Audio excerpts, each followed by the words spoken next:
Hello दोस्तों, मैं वीरेंद्र यादव आपका स्वागत करता हूं एग्जाम सारथी के इस महामैराथन रिवीजन सीरीज में।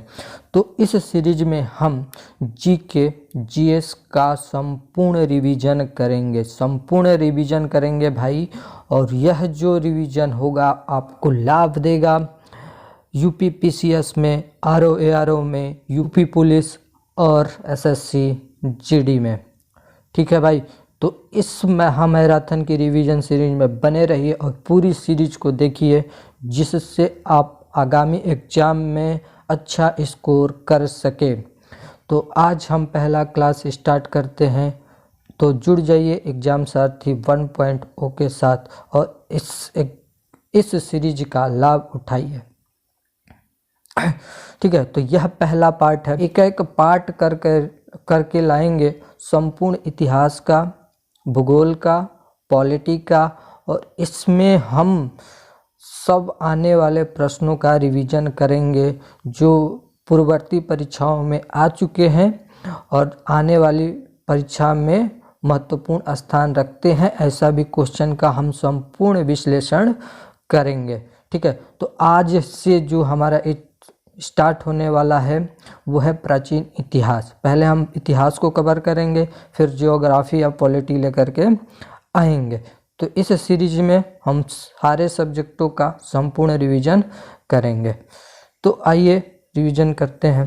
ठीक है, तो थोड़ा सा पहले चर्चा कर लेते हैं, थोड़ा सा बेसिक चर्चा कर लेते हैं, उसके बाद से सीधे डायरेक्ट हम क्वेश्चन और आंसर पे आएंगे और उसका फुल विश्लेषण करेंगे। तो यहाँ पर प्रागैतिहासिक काल है, आज का हमारा टॉपिक है प्रागैतिहासिक काल। ठीक है, तो यहाँ पे प्रागैतिहासिक काल से थोड़ा सा पहले हम चर्चा कर लेंगे कि भाई इतिहास क्या है। हम इतिहास किसे कहते हैं? पूर्व घटनाओं का अध्ययन, और यह अध्ययन कैसा? साक्ष्य और जानकारी के हिसाब से, साक्ष्य और जानकारी के हिसाब से।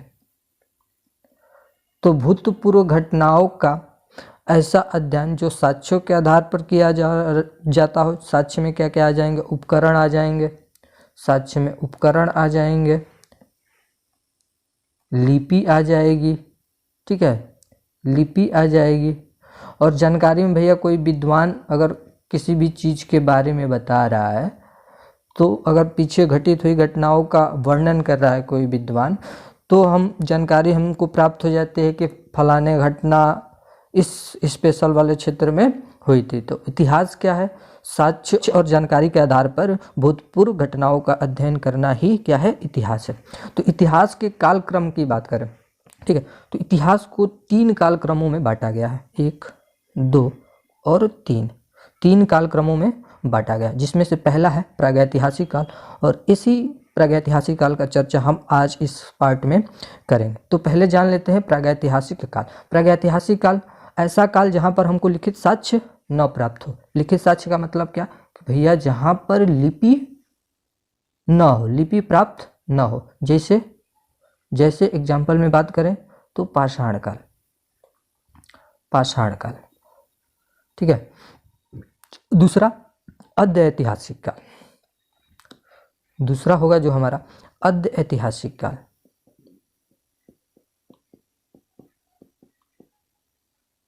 अद्य ऐतिहासिक काल। तो ऐसा काल जहां पर हमको भैया लिपि प्राप्त हो, यानी जहां पर लिखित साक्ष्य प्राप्त हो लेकिन हम उसको पढ़ नहीं पा रहे हैं, तो इतिहास का वह काल जहाँ पर लिपि तो प्राप्त हो, लिखित साक्ष्य हमको मिले हों, लेकिन हम उसको पढ़ नहीं पा रहे हैं, समझ नहीं पा रहे हैं, ऐसे इतिहास के कालखंड को अद्य ऐतिहासिक काल के नाम से जाना जाता है। और इसका जो एग्जाम्पल है वो है भैया सिंधु सभ्यता। सिंधु सभ्यता से आप लोग परिचित हैं, सिंधु सभ्यता, हड़प्पा सभ्यता, और फिर है जो भैया वैदिक काल की सभ्यता है। दूसरा का है वो वैदिक काल की सभ्यता है। तो वैदिक काल की सभ्यता और सिंधु घाटी सभ्यता में हमको लिपि तो प्राप्त थी, लेकिन लिपि प्राप्त होने के साथ साथ हम उसको क्या कर पा रहे थे? पढ़ नहीं पा रहे थे। ठीक है, पढ़ नहीं पा रहे थे।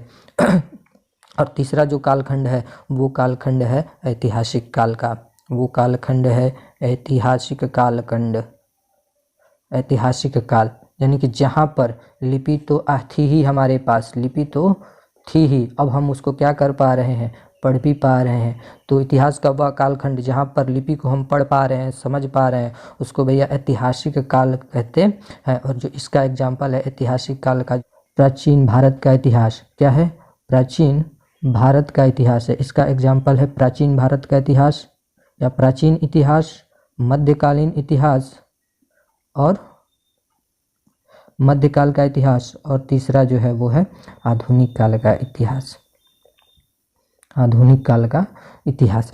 तो इतिहास क्या है, भूतपूर्व घटित होने वाली घटनाओं का अध्ययन है, जो साक्ष्यों के आधार पर, जानकारी के आधार पर हम उसका वर्णन करते हैं। इतिहास को 3 पार्टों में बांटा गया, प्रागैतिहासिक काल, अध्यैतिहासिक काल और ऐतिहासिक काल। प्रागैतिहासिक काल में हमारे पास लिपि नहीं थी, लिखित कोई साक्ष्य नहीं था, जैसे पाषाण काल।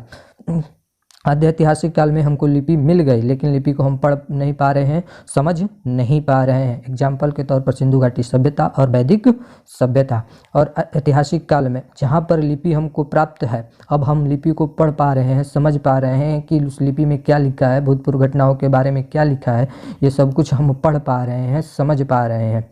ठीक है, तो ऐसी काल को ऐतिहासिक काल कहते हैं। इसमें आता है हमारा प्राचीन काल, मध्यकाल का इतिहास और आधुनिक काल का इतिहास। अब ये थोड़ा सा हमारा बेसिक है, अब सीधे हम कहाँ जाएंगे, सीधे जाएंगे क्वेश्चन और आंसर पर, जो भैया हमारे लिए महत्वपूर्ण है। चलिए आइए पहला क्वेश्चन देखते हैं। जिस काल का लिखित साक्ष्य प्राप्त न हो उसे कहते हैं, जिस काल का लिखित साक्ष्य प्राप्त न हो उसे कहते हैं। अभी हमने पढ़ा कि जिस काल का कोई लिखित साक्ष्य प्राप्त न हो, जिस काल का कोई लिखित साक्ष्य प्राप्त न हो उसको कहते हैं प्रागैतिहासिक काल, उसको हम कहते हैं प्रागैतिहासिक काल, जहाँ पर लिपि तो थी ही नहीं। ऐतिहासिक काल जहाँ पर क्या थी, लिपि भी थी और हम उसको पढ़ भी पा रहे हैं, उसको पढ़ भी पा रहे हैं। अध्यैतिहासिक काल लिपि है लेकिन हम उसको पढ़ नहीं पा रहे हैं, लिपि तो है लेकिन उसको हम पढ़ नहीं पा रहे हैं। और सिंधु घाटी सभ्यता, सिंधु घाटी सभ्यता एग्जाम्पल किसका है भैया, तो यह एग्जाम्पल है अध्यैतिहासिक काल का। यहाँ पर लिपि तो है लेकिन हम उसको पढ़ नहीं पा रहे हैं, समझ भी नहीं पा रहे हैं। अगला क्वेश्चन, पूरा पाषाण काल से प्राप्त उपकरण किस प्रकार के थे। लीजिए, अब उपकरणों की बात हो गई, और पूरा पाषाण काल मतलब कि है प्रागैतिहासिक काल, जहाँ पर लिपि नहीं थी, कोई लिखित साक्ष्य नहीं था। तो उस काल के उपकरण के बारे में हमको बताना है। तो थोड़ा सा उपकरणों का हम विकास जान लेते हैं।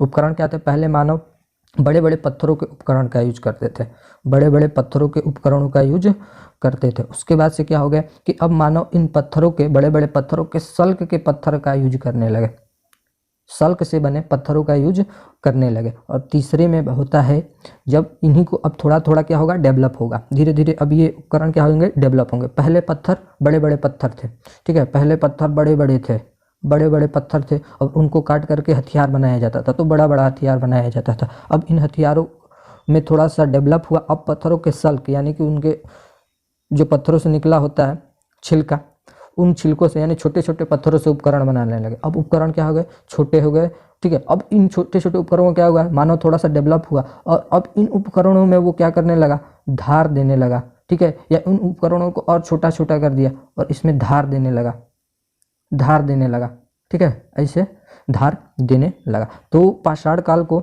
जो प्रागैतिहासिक काल है, प्रागैतिहासिक काल में पाषाण काल है, पाषाण काल को 3 भागों में बांटा गया है। पाषाण काल को, स्टोन एज को 3 भागों में बांटा गया है, ठीक है। वह एज है हमारा पहला पूरा पाषाण काल, पूरा पाषाण काल, ठीक है, मध्य पाषाण काल, मध्य पाषाण काल, और भैया नव पाषाण काल, नव पाषाण काल। तो ये जो बड़े बड़े हथियार हैं, ये बड़े बड़े हथियार हैं, वो पूरा पाषाण काल के, पत्थरों के बड़े बड़े हथियार, बड़े बड़े टुकड़े से हथियार बनाए जाते थे, वो पूरा पाषाण काल है। मध्य पाषाण काल में हथियार क्या हुए, जो उपकरण थे वो सल्क से बनने लगे, ये क्या हो गया, सल्क से बनने लगे। और इसमें क्या हो गया, नव पाषाण काल में यहाँ पर धारदार आ गए, हथियार जो थे वो धारदार हथियार आ गए। ठीक है। तो हमसे क्वेश्चन पूछा है कि पूरा पाषाण काल से प्राप्त उपकरण किस प्रकार के थे, तो बड़े बड़े थे। अब इस ऑप्शन में देखते हैं, ये देखिए क्या है, तक्षणी है, खुरुचनी है, बेधनी है, छेदनी है, बिदरनी है, हैंडेक्स है। तो ये जो हैंडेक्स है, बड़े बड़े कुठाल पत्थरों के बनाए जाते थे, बिदरनी बड़े बड़े पत्थर के टुकड़े होते थे, उसको किसी भी चीज़ को काटने के लिए दोनों हाथों से उठा करके उसको काटने के लिए उसको उठा करके पटकना पड़ता था। तो ये बड़े बड़े पत्थर थे, बिदरनी और हैंडेक्स। ये किस काल के थे, तो पूरा पाषाण काल के उपकरण थे। ठीक है। यह है जो तक्षणी और खुरुचनी है, दक्षिणी खुरुचनी जो है यह थे उपकरण, ये मध्य पाषाण काल के उपकरण थे। ये किसके बने थे, ये सल्कों से बने थे। और जो बेधनी है, छेदनी है, यानी कि सुई की तरह, सुए की तरह, ठीक है, ऐसे जो बेधनी होता है, छेदनी होता है, छोटे छोटे हो गए, ये है हमारे नवपाषाण काल के उपकरण है। भारत में, अगला क्वेश्चन है, भारत में पूरा पाषाण कालीन उपकरण सर्वप्रथम कहाँ से मिले। भारत में पूरा पाषाण कालीन उपकरण सर्वप्रथम कहाँ से मिले। ऑप्शन है सोहन घाटी, बेलन घाटी, नर्मदा घाटी और पल्वरम। तो इसका जो आंसर होगा वो है पल्वरम। आंसर है पल्वरम। पल्वरम भैया कहाँ है, ये मद्रास में है। और मद्रास में एक बार खुदाई कर रहे थे जिनका नाम था रॉबर्ट ब्रूसफुट। रॉबर्ट ब्रूसफुट खुदाई कर रहे थे 1863 में। तो ये जब खुदाई कर रहे थे मद्रास में, तो यहाँ इनको मिल गया हैंड एक्स मिला। पहली बार कौन सा उपकरण मिला पाषाण काल में, वो हैंड एक्स मिला। क्या मिला, वो कुल्हाड़ी मिली, वह कुल्हाड़ी मिली। ठीक है। और यह कुल्हाड़ी मिली, तो यह कहाँ मिली, पल्वरम मद्रास में मिली। देखिए उपकरण क्या है कि उपकरण हर जगह मिल रहा है। ये जो ऑप्शन में है ये तीनों जगह उपकरण मिल रहा है, क्योंकि ये तीनों जगह जो है वो पाषाण कालीन स्थल है। ये तीनों जो है वो पाषाण कालीन स्थल है। तो यहाँ पर कुछ ना कुछ तो मिलेगा ना। तो यहाँ पर उपकरण मिले, पशुपालन के साक्ष्य मिले, अस्थि के उपकरण मिले, कृषि के साक्ष्य मिले। तो ये सोहन घाटी का संबंध, बेलन घाटी का संबंध, नर्मदा घाटी का संबंध ये पाषाण कालीन से है। पाषाण कालीन क्या है, ये स्तर है। पूरा पाषाण काल का विस्तार इन्हीं नदी घाटियों के इर्द गिर्द था। लेकिन पहला जो उपकरण मिल रहा है, सर्वप्रथम जो हैंडेक्स मिल रहा है, वो मिल रहा है पल्वरम में, मद्रास में। और पहली बार हैंडेक्स किसको मिला, तो रॉबर्ट ब्रूसफुट को मिला 1863 में। अगला क्वेश्चन नंबर 4 है, पूरा पाषाण काल के उपकरण किन किन क्षेत्रों से मिले।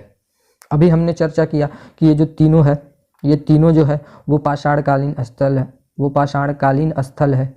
और यहाँ से हमको भैया कृषि के साक्ष्य मिल रहे हैं, पशुपालन के साक्ष्य मिल रहे हैं, सब साक्ष्य मिल रहे हैं। और तो भैया हमसे पूछा है कि उपकरण किन किन क्षेत्रों से मिले, तो ये सभी कहाँ है भाई तो इन सभी स्थानों से पूरा पाषाण कालीन स्थल मिले।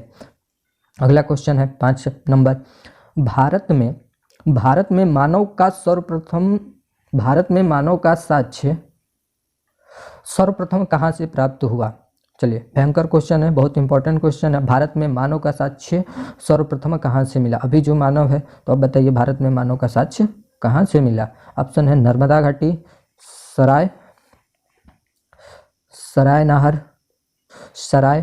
नाहर, भीमबेटका और बागौर। तो सर्वप्रथम जो मानव के साक्ष्य मिल रहे हैं वो मिल रहे हैं सराय नाहर में। सराय नाहर कहाँ है ये, तो ये यूपी का है भाई, यूपी का जगह है। यूपी में जो प्रतापगढ़ है उसके आसपास का यह इलाका है सराय नाहर। और यहाँ पर सर्वप्रथम मानव का साक्ष्य मिला। मानव अस्थियाँ यहाँ पर मिली, अस्थि पंजर मिले यहाँ पर। ठीक है। जो नर्मदा घाटी है यहाँ पर सर्वप्रथम क्या मिले, यहाँ पर जो सर्वप्रथम मिले वो पशुपालन के साक्ष्य मिल रहे हैं, पशुपालन के। और नर्मदा घाटी में कहाँ पर पशुपालन का साक्ष्य मिला, तो वो है आदमगढ़ में पशुपालन के साक्ष्य मिल रहे हैं। और भीमबेटका सबको पता है, इंपॉर्टेंट क्वेश्चन है भीमबेटका भैया एमपी में है। एमपी का रायसीन वाला जिला है, रायसीन वाला जिला का जगह है जहाँ पर मिल रहा है हमको भैया चित्रकारी, गुफाओं में चित्रकारी के साक्ष्य मिल रहे हैं। और बागौर है राजस्थान का क्षेत्र है बागौर।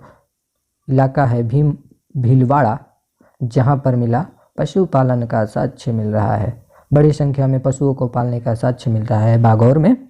अगला क्वेश्चन, किस पाषाण कालीन स्थल से तांबा का साक्ष्य मिला है। अब देख, तांबे का साक्ष्य पूछ रहा है हमसे, किस पाषाण काल के स्थल से तांबे का साक्ष्य मिल रहा है। तो वह है दाइमाबाद। दाइमाबाद सिंधु घाटी सभ्यता में भैया विस्तार का दक्षिणम पॉइंट है और दाइमाबाद पाषाणकालीन स्थल है। ठीक है, तो यहाँ से क्या मिला, तांबा का साक्ष्य मिल रहा है, तांबा का साक्ष्य मिल रहा है। ये कहाँ है, तो भाई महाराष्ट्र में है, महाराष्ट्र में है। और यही महाराष्ट्र दाइमाबाद वाले क्षेत्र में एक जारवे संस्कृति हमसे पूछता है कि जारवे संस्कृति का संबंध किससे है, तो जारवे संस्कृति का जो संबंध है वो दाइमाबाद महाराष्ट्र वाले इलाके से है। दाइमाबाद, अहमदनगर, इनाम गांव, ये सब क्या है, जारवे संस्कृति वाले स्थल है। तो जारवे संस्कृति आखिरकार है क्या, तो जारवे संस्कृति इसमें शव को दफन करने का जो है, शव दफन करने का जो सिस्टम है वो नॉर्थ टू साउथ है, यानी कि साउथ में पैर रहेगा और नॉर्थ में सिर रहेगा। अभी जो हम लोगों की तरफ संस्कृति चलती है कि मरने के बाद आदमी का पैर क्या हो जाता है, साउथ की तरफ कर देते हैं, सिर नॉर्थ की तरफ करते हैं। और ऐसी मान्यता भी है कि दक्षिण की तरफ पैर करके नहीं सोना चाहिए। तो ये जो तांबे का साक्ष्य मिला वो दाइमाबाद में मिला। इनाम गांव क्या है भाई, ये भी एमपी महाराष्ट्र का क्षेत्र है, ये भी है एमएच महाराष्ट्र का क्षेत्र है। और यहाँ से मिल रहा है मातृ देवी की प्रतिमा मिली, यहाँ से मातृ देवी की प्रतिमा मिल रही है। और जो बेल्लारी है, बेल्लारी है ये कर्नाटक में है, ये कर्नाटक का क्षेत्र है बेल्लारी। और बेल्लारी में मिला है पशुपालन का साक्ष्य मिला है, पशुपालन का साक्ष्य मिला है। और साथ ही साथ बेल्लारी को एक अन्य उपनाम से जानते हैं, वह उपनाम जो है वह है राख का टीला, राख का टीला, राख के टीले के नाम से किसको जानते हैं, तो वो है बेल्लारी जो है कर्नाटक में है। तो एक क्वेश्चन मेरा ये है, नोट करके लिखिए कि भैया दक्षिण भारत के पाषाणकालीन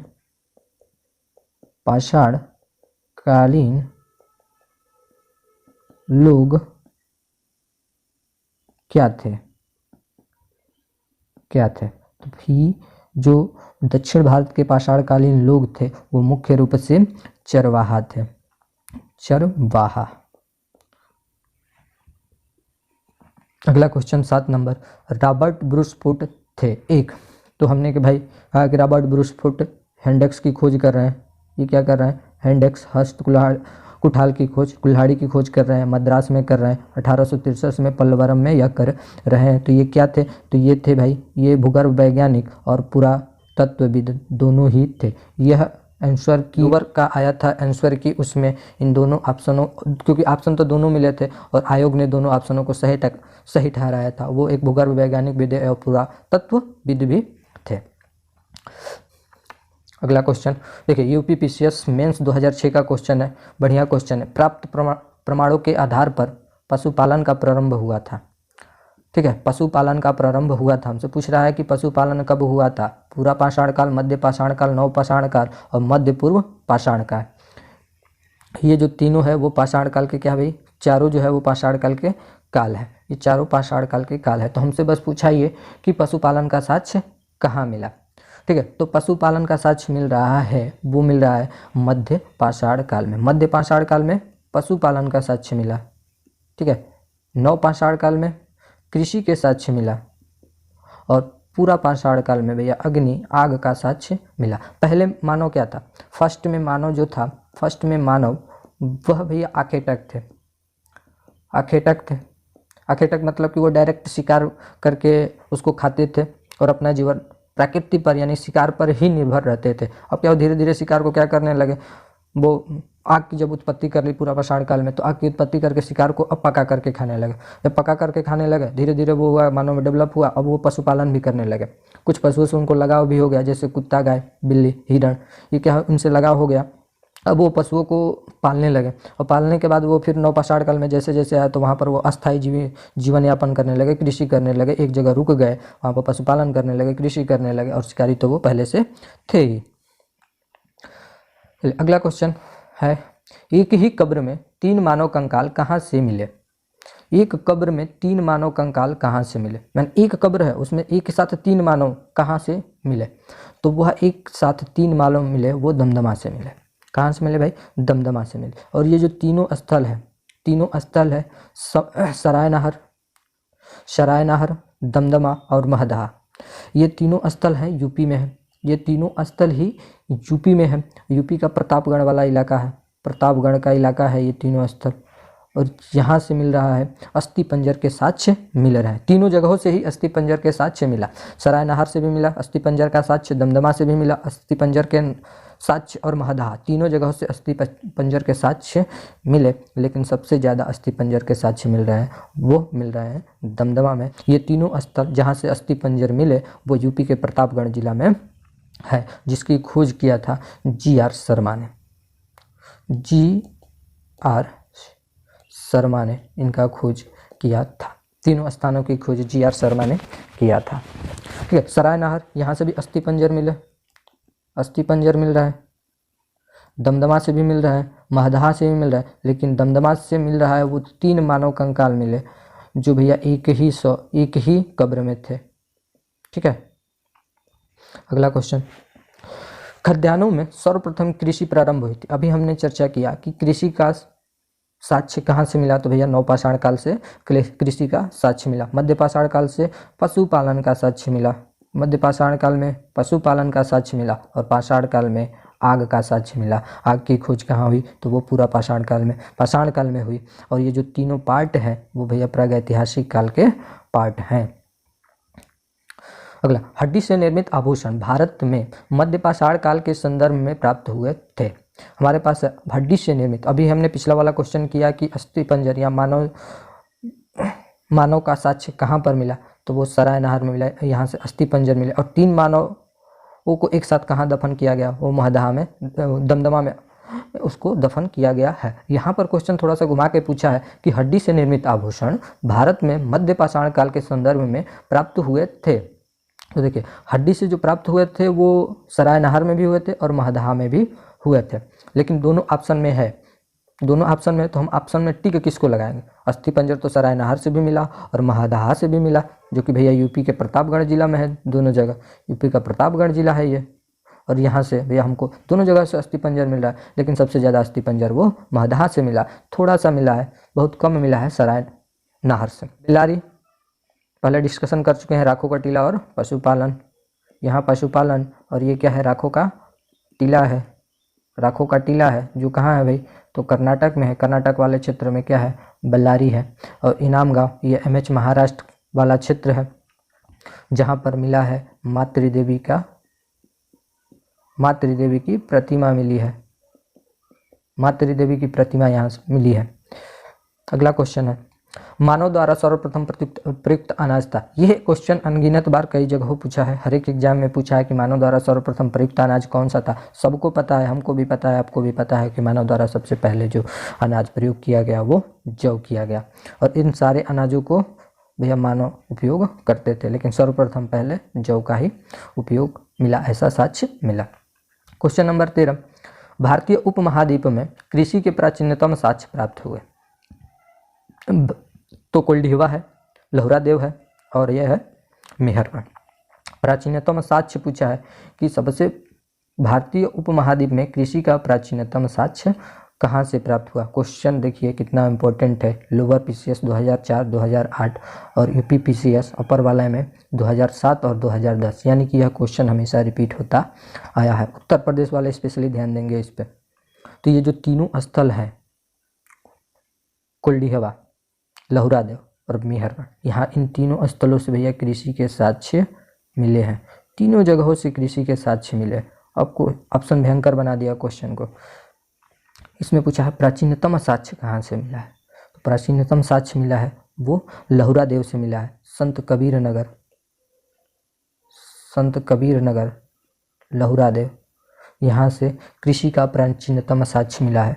लगभग 9000 BC से लेकर के 8000 BC तक माना जाता है कि यहाँ पर कृषि थी। मेहरगढ़ में 7000 के आसपास जो BC माना जाता है कि 7000 BC के आसपास यहाँ पर कृषि हुआ करती थी। और यह जो स्थल है वो है हमारा भाई पाकिस्तान का क्षेत्र है ये। और जो है कोल्डिहवा प्रयागराज उत्तर प्रदेश या प्रतापगढ़ उत्तर प्रदेश, प्रतापगढ़ और प्रयागराज वाला यह क्षेत्र है। के आसपास का क्षेत्र है, यूपी का क्षेत्र है ये। यहाँ से भैया जो साक्ष्य मिला, कृषि का साक्ष्य मिला, ऐसा माना जाता है कि यह 6500 BC के आसपास कुल्डी हवा प्रतापगढ़ और प्रयागराज के आसपास वाले इलाके में, बेलन घाटी वाले इलाके में कृषि हुआ करती थी। ठीक है, चावल का साक्ष्य मिला है कुल्डी हवा में, चावल का साक्ष्य मिल रहा है कुल्डी हवा में। अगला क्वेश्चन है, निम्न में से किसको चारकोलिथिक युग भी कहा जाता है? पूरा पाषाण काल, नव पाषाण युग, ताम्र पाषाण युग और लौह पाषाण युग। तो जो हमारा ताम्र पाषाण है इसको चारकोलिथिक युग भी कहा जाता है, क्योंकि चारकोलिथिक युग में अब मानव तांबे से बने उपकरणों का यूज ज़्यादा करने लगे। 15, निम्नलिखित में से किस एक पूरा स्थल से पाषाण संस्कृति से लेकर हड़प्पा सभ्यता तक के सांस्कृतिक अवशेष प्राप्त हुए थे? पीसीएस 2008 का क्वेश्चन है। पाषाण काल से लेकर के हड़प्पा सभ्यता तक, यानी कि एक काल से दूसरे काल तक एक जगह का नाम बताना है कि जहाँ पर वह साक्ष्य मिले। पाषाणकालीन साक्ष्य भी है और हड़प्पा काल भी है, तो वो है भैया मेहरगढ़। मेहरगढ़ कहाँ है भाई? पाकिस्तान में है। क्वेश्चन नंबर 16, राख का टीला निम्नलिखित किस नवपाषाणिक स्थल से संबंधित है? तो राख का टीला पहले ही पढ़ चुके हैं, इसका उत्तर तो सब दे देंगे। ठीक है, इसका उत्तर क्या है? राख का टीला, बेल्लारी, कर्नाटक। राख का टीला जहाँ पर पशुपालन के भी साक्ष्य मिले और उसको राख के टीले के नाम से भी जाना जाता है। पशुपालन में वहाँ पर गोबर के साक्ष्य मिले थे हमको बेल्लारी में। लेकिन अब देखिए ऑप्शन ढूंढते हैं, बुधिहाल, सगन कल्लू, कुल्डीहवा, मेहरगढ़। बेल्लारी तो है ये नहीं भाई, तो हम किस पे टिक लगाएंगे? तो वो लगाएंगे भैया सगन कल्लू पर। ये क्या है? ये बेल्लारी, बेल्लारी वाला क्षेत्र है, ये बेल्लारी का क्षेत्र है सगन कल्लू, जहाँ पर पशुपालन के साक्ष्य मिले। पशुपालन के साक्ष्य के साथ साथ इसको राख का टीला भी मिला। पशुपालन में इसको गोबर मिला और इसको राख का टीला भी कहते हैं। ठीक है, कुल्डीहवा यूपी का प्रतापगढ़, यहाँ पर चावल का साक्ष्य मिला। और मेहरगढ़ ये पाकिस्तान का क्षेत्र है, यहाँ पर भी कृषि, धान की भूसी, चावल का साक्ष्य मिल रहा है, जो कि है कहाँ पर? तो पाकिस्तान में है। कुल्डीहवा यूपी का कल्लू, बेल्लारी कर्नाटक में। पशुपालन, पशुपालन में अगर कोई पूछ दे कि क्या मिला, पशुपालन के तो साक्ष्य मिले, लेकिन यहाँ पर जब खोजा गया तो यहाँ पर गोबर मिला, गोबर के साक्ष्य। तो ऐसा प्रतीत हुआ कि भैया गोबर है तो जानवर होंगे भी, पशुओं को पाला जाता है भी होगा। अगला क्वेश्चन है, भीमबेटका किसके लिए प्रसिद्ध है? पिछले वाले क्वेश्चन में हमने इसका डिस्कशन किया अभी जस्ट तुरंत 10 मिनट पहले कि भीमबेटका भैया चित्रकारी के लिए प्रसिद्ध है, और यह है एमपी में, गुफाओं में चित्रकारी के लिए। रायसेन जिले में यह है, एमपी का रायसेन जिला है, जहाँ पर भैया भीमबेटका है। और इस भीमबेटका में 700 शिला आश्रय खोजे गए। शिला आश्रय खोजे गए, यानी कि ऐसा जगह जो शिलाओं से निर्मित है और लोग वहाँ पर आश्रय ले सकें। तो 700 में लगभग 500 शिला आश्रयों में चित्रकारी देखने को मिली है। चित्रकारी का भयावह, अद्भुत, अद्वितीय उदाहरण मिलता है भीमबेटका में, प्राचीन चित्रकारी का, जो कि एमपी में है, रायसेन जिला में है। भीमबेटका की खोज किसने की? ये भी क्वेश्चन कई बार पूछा है। भीमबेटका की खोज किसने की? और यह क्वेश्चन एमपीपीसीएस का क्वेश्चन है। ये एमपीपीसीएस का क्वेश्चन है। भीमबेटका की खोज किसने की थी? तो भीमबेटका की खोज कर रहे हैं डॉक्टर विष्णु श्रीधर वाकणकर। डॉक्टर विष्णु श्रीधर इसकी खोज कर रहे हैं। और जो ये है भाई एचडी सकलिया, इन्होंने एमपी में ही एक जगह की खोज की जिसका नाम है नवादा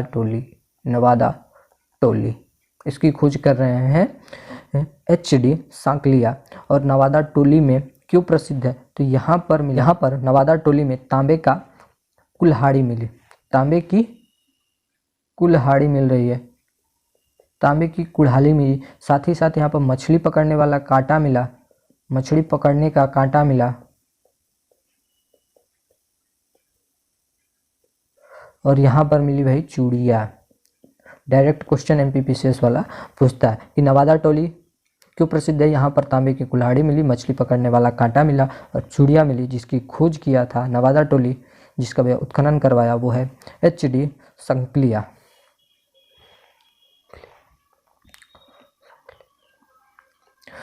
अगला क्वेश्चन 19 नंबर है, गैरिक मृद भांड ओसीपी का नामांकरण हुआ था हस्तिनापुर में। गैरिक मृद भांड ऐसे एक विशेष प्रकार का मृद भांड होता है। यह मृद भांड है क्या? विशेष प्रकार का मृद भांड है, विशेष प्रकार का मृद भांड है जिस पर भैया कलाकृति की रहती है, कलाकृत मृद भांड है ये, ठीक है, जिसका कलर गेरुआ होता था, गेरुए कलर का यह मृद भांड होता था और उस पर एक विशेष प्रकार की आकृति, विशेष प्रकार का चित्रण किया जाता था, ठीक है, और ये जो होता था गेरुआ कलर का होता था, इसीलिए इसको गैरिक मृद भांड बोला जाता था। और इनका नामांकन हस्तिनापुर में हुआ, वही हस्तिनापुर जिसके लिए भैया विश्व की सबसे लंबा युद्ध हुआ, कुरुक्षेत्र का युद्ध हुआ, वही हस्तिनापुर है ये। अगला क्वेश्चन है, भारतीय पुरातत्व का जनक किसे कहते हैं? भारतीय पुरातत्व का जनक अलेक्जेंडर कनिंघम को कहते हैं। इन्होंने पुरातत्व सर्वेक्षण विभाग की स्थापना की, सर्वेक्षण विभाग की स्थापना की और वह कोलकाता में किया। तो पहली बार भारतीय पुरातत्व सर्वेक्षण विभाग की स्थापना कोलकाता में हो रहा है। और जॉन मार्शल पे थोड़ा सा प्रकाश डालते हैं। जॉन मार्शल, क्योंकि एग्जाम की दृष्टि से जॉन मार्शल भी बहुत महत्वपूर्ण स्थान रखते हैं। तो जॉन मार्शल भैया बृहद स्नानागार, बृहद स्नानागार नाम सुना है, सिंधु घाटी सभ्यता, इसका चर्चा आगे वाले पार्ट में हम करेंगे, लेकिन यहीं पर आगे हैं जॉन मार्शल तो थोड़ा सा चर्चा इन पर बनता है। स्नानागार को जब इन्होंने देखा तो इसको विश्व का आश्चर्य बोला, विश्व का आश्चर्य बोला, यानी कि विश्व का आश्चर्य विश्व का आश्चर्य बृहद स्नानागार को किसने बोला? तो वो जॉन मार्शल थे, जिन्होंने बृहद स्नानागार को जैसे ही देखा तो ये बोला कि भैया यह कोई स्नानागार नहीं है, कोई बाथ टब नहीं है, यह है जो, तो वह है विश्व का आश्चर्य है। तो विश्व का आश्चर्य बृहद स्नानागार को किसने बोला? तो जॉन मार्शल ने बोला। और यह बृहद स्नानागार कहाँ है? सबको पता है, मोहनजोदड़ो में है, मोहनजोदड़ो में है बृहद स्नानागार, मोहनजोदड़ो में। थोड़ा सा चर्चा करेंगे जॉन प्रिंसप पे, क्योंकि ये भी इम्पोर्टेंट है। जॉन प्रिंसप ने पहली बार अशोक के शिलालेखों को पढ़ने का काम किया, शिलालेख को पढ़ने का काम किया।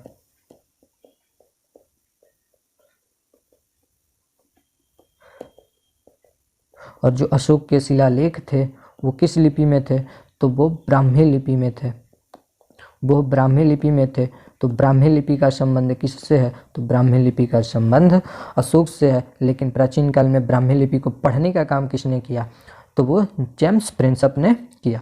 भारतीय पुरातत्व का जनक अलेक्जेंडर कनिंघम, जॉन मार्शल ने बृहद स्नानागार को जिसकी खोज मोहनजोदड़ो में हुई उसको देखा तो विश्व का आश्चर्य कहा, और जेम्स प्रिंसप ने अशोक के शिलालेखों को पहली बार पढ़ा जो कि ब्राह्मी लिपि में थे।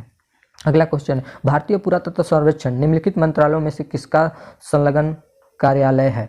यानी कि भारतीय पुरातत्व सर्वेक्षण किससे संबंधित है? वो है सांस्कृतिक मंत्रालय से संबंधित है। अगला क्वेश्चन है, भारतीय मानव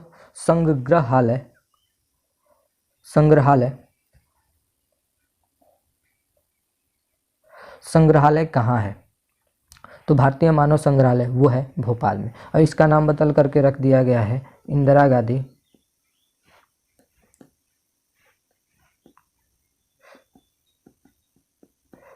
इंदिरा गांधी राष्ट्रीय संग्रहालय, राष्ट्रीय मानव संग्रहालय। ये जो है भोपाल में है। तो देखिए ये जो 22 क्वेश्चन है वो इम्पोर्टेंट है, इसका फुल विश्लेषण हम लोगों ने इस सीरीज में किया। आगे वाले सीरीज में हम जो लेकर के आएंगे वो होगा सिंधु घाटी सभ्यता, क्योंकि बहुत सारे क्वेश्चन सिंधु घाटी सभ्यता से डायरेक्ट पूछते हैं, थोड़ा सा कम पूछते हैं पाषाण काल से, इसीलिए थोड़ा कम ये क्वेश्चन था। और जो अगला पार्ट होगा वो सिंधु घाटी सभ्यता का होगा, और उसमें एकदम से एग्जाम में आने वाले टू द पॉइंट क्वेश्चन होंगे जो कि डायरेक्ट एग्जाम में आएंगे। एक तरह से कहिए तो भैया पेपर मतलब कि आउट वाला क्वेश्चन उस वाले सीरीज में आएगा। तो इसी के साथ बने रहिए और देखिए एग्जाम साथी, और अपने तैयारी को एक सुदृढ़ दिशा दीजिए। जय हिंद, जय।